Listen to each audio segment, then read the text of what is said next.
লক্ষ্মীটা দেওয়ার আগে মোর বিশেষ জরুরি কথাটা একটু শুনিয়ালাম। এই প্রত্যেক দিন আপনি সকালবেলা এই একটা পেঁয়াজ, এই কাঁচামরিচ, এই যে কতগুলো পান্তা খান, লগে লগে মগও খাইতে হয়। আরে এগুলো খাইবে তো এই চাষিরা, ওই দিনমজুররা, ফকিররা, খয়রাতিরা, এইগুলো আপনি খান। মোরা তো খামো রুটি, পরোটা, ডিম ভাজি, আলু ভাজি, সবজি। হ্যাঁ না, কতগুলো পান্তা লইয়া বানাব। তুই বাঙালি জাতের কলঙ্ক। ৬৮,০০০ গ্রামের এই যে বাঙালি আছে, সকালবেলা এই পান্তা ভাত দেয়া নাস্তা করে, বুঝছাস? আরে এত তো গ্রামের হগল মাইস আপনার লইয়া আশাআশি করে।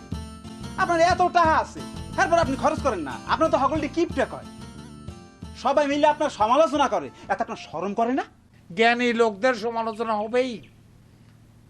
এই যেমন ধর মানিক বন্দ্যোপাধ্যায়, তারাশঙ্কর বন্দ্যোপাধ্যায়, বিভূতিভূষণ বন্দ্যোপাধ্যায়, ঈশ্বরচন্দ্র বিদ্যাসাগর, তাগো সমালোচনা হয়েছে, আমারও হয়। আমি তাগো মতো না, কিন্তু একেবারে হালাই নাও না।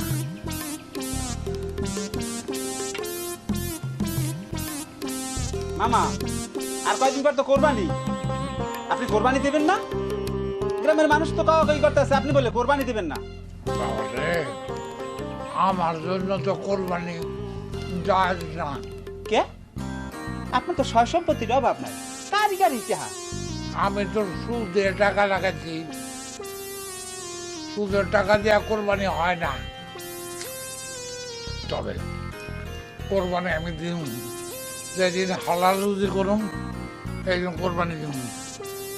আর একটা কথা, ওই যে গরুটা খাওয়াই যাস, হাই দিছি, ঠিক মতো খাওয়াই যাস, হাই কইলাম তো দিছি। এইবার কোরবানি নিতে একটা হালায় চলে,